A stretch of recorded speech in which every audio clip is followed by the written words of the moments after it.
Hey, you guys, and welcome to another night of Scorpio Talks. This is the solo podcast where we talk about some things that others dare to speak of. And tonight we're going to take it up a notch just a little bit because I know some of you out there got some dirty little minds and you're saying, well, hey, isn't this a Scorpion channel? Yes, it is. Please have some patience. I hope you are ready because this is about when the sex dies in the relationship. This is episode 3, Dead in the Bedroom. Let's dive in. So what do you do when it's quiet in the sheets and loud in the streets? And I don't mean that in a good way. I mean, for most people, you begin to see the warning signs. You know it. You see it. It's there. It may start off subtle, but it's there. And it's like a cloud over you. And you're like, what in the hell is going on? It may start off with less touching, fewer kisses. You're always passing each other by. It's just nonstop. Nothing. It's dead. It's silence. You've seen that movie Dead Silence? It is silence. It's quiet. It's either one or both of you always tired. Y'all don't have no energy for anything. By the time you lay down and hit the pillow, one of you are out like a light and the other one is just wide awake, waiting patiently, looking at TV, wondering if they should wake you up, so they won't interrupt your sleep. They, just going crazy, just trying to figure out, just trying to make sense of what's going on. Maybe the spark has just fizzled. You begin to feel like roommates instead of lovers. You begin to have that brother sister type energy, like, y'all still good, y'all still kick it, everything's fine, everything's copacetic, we still kikiing, but we got that brother sister type relationship. And we don't want that, because when we're in our 40s, when we're in our 50s, I don't know, like damn near 40, 50, that's our prime. We need you to take it up a notch. We need you to be that type of freak you were when we first met you, okay? So how do we fix this? What's the first thing that you think you should do? Do you separate? And then if that happens, what are you allowed to do during that separation? Are you allowed to be intimate with other people? Do you talk to your partner about that? Do you all both agree that this is what we're going to do since one of you are not putting out? Like, what do you expect for me to do? Just sit around and wait and shrivel up and get cobwebs? No, and that's not going to happen. So we need to figure it out. We need to figure out what we should do in situations like this. Do you get counseling? Do you pray about it? Do you pray that your partner will one day be in the mood? Like what? Seriously, do you stay in a sexless marriage? Do you file for divorce? Do you begin to cheat? And if you cheat, are you good at telling lies? Because you're going to have to be a fabulous liar. And if you're not, your ass is grass. Like, what do you do when the other person is not giving you what you need in this union? You also have, open relationships. They also have polyamorous relationships. Do you sit down and talk to your partner about that? Do you ask them if you all can bring in other people that are in the same lifestyle as you into the relationship so that you all can let your freak flag fly? No, I guess I will opt in for counseling and pray for change. But then after that, I'm out. That's it. I'm out. I'm in my prime, so I don't need you to break down when I'm in my prime, especially when all the children are grown or growing up, or you're empty nesters. Nah, I don't need you to break down. I'm gonna need you to fix that. It's a lot of other reasons on why things happen like that, why it becomes dead in the bedroom. You could have unspoken resentment. You could have emotional disconnection. It could be numerous reasons. It could be some things that's just sitting with your partner that he or she just can't let that shit go. Like, let's move on. Let's put the past in the past where it should be, dead and buried, and let's move on. Let's move on with our lives. Yeah, things happen. People are not perfect. Don't keep holding on to the same mundane stuff. Let that ride. Well, you can start out with stress. It could be parenthood. You could be in the same routine. Child, I found myself being in the routine. I would go to the store. I would go to the office. I would go to the schools. I would come home. I'll go to sleep. Wake up, repeat. Go to the store. Go to the office. Go to the school. Sometimes it might not have been in that order, but that shit get tiresome. And it drains you when you are in a routine. You got to get out of that and do something different. You and your partner go out. Y'all might catch a movie, even though the movie's high as hell, but still go out and do something, even if it's just a walk in the park. Get up out of the house and do something different with yourselves. I have a story, and I always have stories to tell, but this young lady, she tells me that her and her husband, they don't do anything. Like, he does absolutely nothing.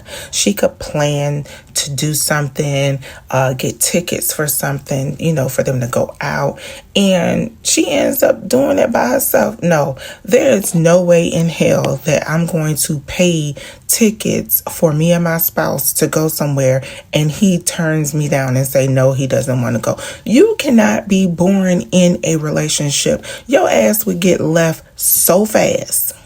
I'm sorry. I can't do boring. I can't do the same routine. Even though I choose not to. I am not doing the same routine. I'm not going to get stuck in that type of relationship where we don't do anything. I don't care if I have $1 just to go get some ice cream. Damn it, we're going to go and we're going to enjoy this ice cream and we're going to go and walk and talk. And, I don't want to be a boring couple. No, if your spouse is boring and they don't want to do anything to spice up the relationship, then they're just taking up space where someone else can come in and fulfill your life and give you the things that you desire. You want to be happy. You only have this one life to live, so live it. Maybe the passion was never deep to begin with. People like superficial stuff. They like the girls with the big boobs, the big butt, slim in the waist, and got the pretty face, but that's all they offering you. What else can they offer you? Do you have meaningful conversations? There's a thing when it's just passion versus sex. You can't be attracted to just superficial. That relationship is going to be over before it even starts. If it's just superficial, you're not doing anything but just having sex. Especially if it's superficial. If that person is not bringing any type of intellectual conversation, you're not going to get past anything with them. It's not going to go no deeper than what it is. And you got to have some passion in the relationship. The most important thing couples need nowadays is chemistry. You gotta have chemistry. For me, I love chemistry. If I don't have chemistry, then what are we doing? If there's no chemistry, what are we doing? I need some chemistry. Tell me in the comments what you think and what y'all need in a relationship. What trumps all for you? I already told you chemistry for me. So let me know what y'all think that a relationship will need to thrive off on. Let's be real. Can it be fixed? Can it be fixed? Being dead in the bedroom, can that be fixed? Sometimes yes, sometimes no. But sex is spiritual and it's supposed to be energetic. If the intimacy is dead, then you have to ask yourself, what else is dying in this relationship? You cannot reignite desire if the foundation is broken. You cannot. You have to have a solid foundation for any and everything. And if that bad boy is broken, there is nothing being reignited. You might as well go on and walk out the door. I don't think it would be fixable. Maybe if both parties are willing to try and it's not that deep. But if you've been in a relationship and you haven't done anything for 6 months to a year or even 2 years, oh my God. I would have been out that door quick, fast, in a hurry. Bye. I know people that have been in mundane relationships like that, where they have been in relationships where sexless relationships for well over 2 years. Not I. I'm a Scorpio. Not I. I'm like, what? I'm looking at them like, are you for real?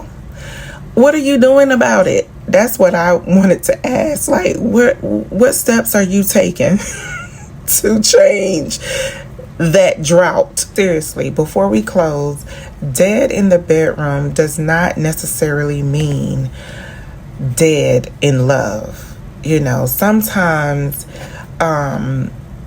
it can mean that things are not being met, or your soul is not being fed. I mean, I'm trying to clean it up, but that's typically what it means. If you're in this place, try to communicate with your partner. That's all I can say, is to try to communicate, and to communicate effectively and not in a rage or anger. You know what I'm saying? It only makes matters worse. Trust me. But other than that, you guys, let's get ready to close it on up. You need to touch your partner with intention. Have to touch them with intention. And if the flame doesn't come back, then you have to ask yourself and stop pretending and realize that maybe it never even burned in the first place. Let's get into some tarot. That dead in the bedroom was a mess, but we're going to pull not 3, but 6 cards from our love deck. We have the Love Sync deck, Oracle deck, and I'm going to pull again 3 from the What's the Vibe deck. We want to see what's going on with this dead in the bedroom. We want to pull 3 from the Love Sync Oracle deck for dead in the bedroom. And I'm trying to go as fast as I can, you guys, because I know I don't want to hold you too long. Dead in the bedroom. And we're going to pull 1. Restore. Restore. We haven't been so close for a while. Oh my God. Let's go. Dead in the bedroom. We want 2 more. 2 more. Dead in the bedroom. Desire. Someone begins to fantasize about you in a sensual way. Desire. And 1 more for dead in the bedroom. Dead in the bedroom for 1 more from the Love Sync Oracle deck. Dead in the bedroom. 1 more.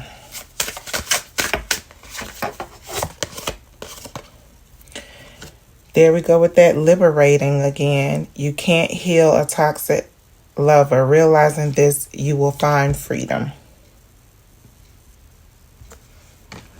So we got restore, desire, and liberating, and we're going to talk about that in a minute. But now let's pull 3 from what's the vibe from being dead in the bedroom. Let's pull 3 from what's the vibe. Every episode will have a tarot reading at the end. There I go, losing the cards again. Dead in the bedroom. So here's card number 1. Archangel Michael. Protection, prevented from harm, divine intervention.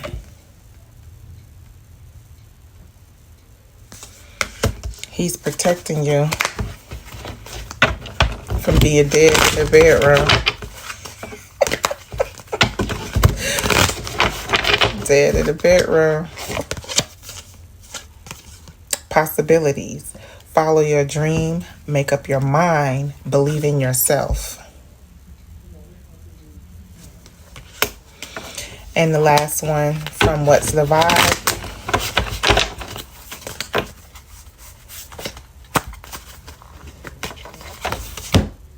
Daydreaming. Head in the clouds. Delusion. Hopes and dreams. Okay, you guys, so to sum up this 6-card spread, is saying the first card was restore, which we haven't been so close for a while. You need to restore your relationship, and your Archangel Michael is there to protect you and to help you in this divine intervention. So that sounds pretty good. And I'm pairing these up together because these were the first cards that came out. The second one is desire. Someone begins to fantasize about you in a sensual way. You already dead in the bedroom, so you need that person to fantasize about you, and that's a good thing. So then you got following up with possibilities. It's possible that that this is happening. You follow your dreams, you make your mind up. And you guys, for the last 2 cards that came out was liberating and daydreaming. You can't heal a toxic lover. That toxic word keeps coming back. We pulled it in the episode 1 of toxic love. And if you're dead in the bedroom, that's just toxicity as well. I mean, you have one partner that's pulling away, which is to me very toxic. And then they have you daydreaming. You're daydreaming in the clouds. Your hopes and your dreams. Your head is in the clouds. You're hoping and dreaming that your toxic lover will come to their senses and break that drought of being dead in the bedroom. You guys, this was pretty good. I did 6 cards instead of 3, and I think it kind of ties in. So thank you guys for vibing with me. I hope you enjoyed episode 3. If you have any information that you would like to share with me on how I can make the channel a little bit better, please do not hesitate to put it in the comment section below. And also, please do not forget to hit the like button, share, comment, and subscribe to the channel so you won't miss any other episodes as I upload on a daily basis. Until next time, lovers, always stay curious, stay wild, and of course, stay Scorpio. Later.